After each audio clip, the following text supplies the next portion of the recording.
السلام عليكم، مرحبا بكم في فيديو جديد. اليوم جبت لكم وصفه ديال الكاسديه باللحم المفروم اولا بالكفته. كتكون عامره بالفرomاج، كتصاوب بالخبز ديال الطاكوس طبعا، وكتجي عامره بالفرomاج وبنينه بنينه بزاف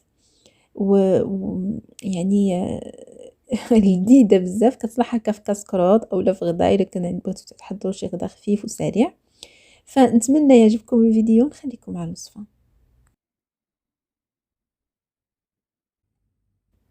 فبسم الله. اول حاجه كناخذ واحد المقله كنديروا فيها زويته بلديه، شويه ديال الزيت البلديه، وكنشحروا فيها البصله. بصيله صغيره تكون تقطع رقيقه، معها فلفله خضراء وحمراء، او ممكن تكتفيو غير بالحمراء اذا ما بغيتيوش الخضراء.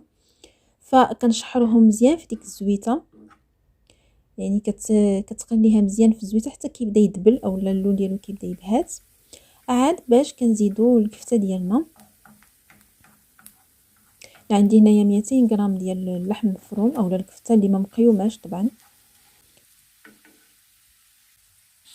فكنزيدوا معلقه صغيره ديال البابريكا اولا ديال التحميره، معلقه صغيره ديال الكمون، راس معلقه ديال البزار، راس معلقه ديال الثومه المجفف، وعاوتاني راس معلقه ديال البصل المجفف، والسودانيه حسب الذوق. وكنزيدوا يا اما الزعتر ولا ازيل، انا هنا كندير لي 4 اولا لي زاغ دو بروفانس. وكنزيدوا وريقه ديال سيدنا موسى، وطبعا الملحه ما نساوهاش. فكنزيدوا هادشي كامل وتنخلطوا مزيان الكفته ديالنا مع البصله والفلفله حتى كيندمجوا تماما.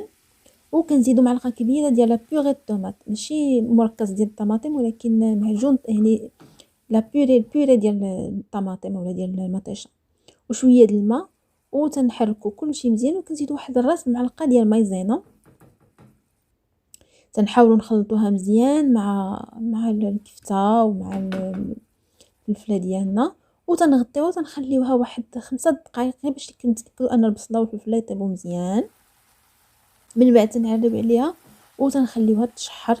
طبعا ما خاصش يبقى فيها الماء نهائيا، حتى كتشحر تماما كيف ما كتشوفوا هكا في الفيديو. ما تيبقاش عندنا الماء نهائيا، كتولي غير هي بالليدام ديالها وصافي. وتنحيدوها من فوق النار، ها هي وجدات. كنمشي انا كنجيب المقله الثقيله نحطها فوق النار، ممكن الا بغيتيو اي مقله بغيتيو يعني تكون طيفار.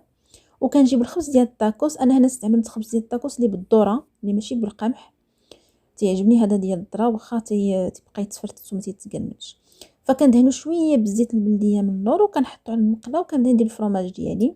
انا هنا درت شادر وايمونطال، ولكن ممكن ديروا اي فرماج كتبغيو، المهم يكون كيذوب. كنديروا طبقه ديال الفرماج، طبقه ديال الكفته ديالنا، وطبقه واحده اخرى طبعا ديال الفرماج. وكندير شي شويه ديال الكورنيشون، وتنغطيها بحال على هاد الطريقه هذه. تنغطيها وكنمشي حداها عاوتاني كندير نفس الشيء. كندير يعني خبيز واحده اخرى ديال الطاكوس ولا ورقه ديال الطاكوس، وكنعاود نعمرها بنفس الطريقه. تنخليها طبعا حتى كنحاولوا حتى كتحمر. انا هنا زربت عليها لما تشوفوها ما نقلبها مزال ما تحمراتش مزيان من داك الجنب. المهم زربت عليها شي شويه، حاولوا تخليوها حتى كتحمر تماما. المهم وسينو بقاو تقلبوا فيها حتى كتحمر. كيف ما كتلاحظوا كتولي محمره من جوج جوانب. عاد باش كنقدموها، كتقدم طبعا ساخنه، والفرماج باقي تيكون دايب ومهلك من الداخل.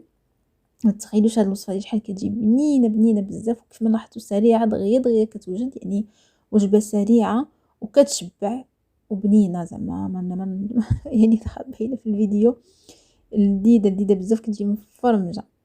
فنتمنى ان هذا الفيديو يكون عجبكم وانه يكون افادكم، وإلا عجبكم ما تنسوش تخليوا لي لايك وكومنت، والى اللقاء في الفيديو القادم ان شاء الله.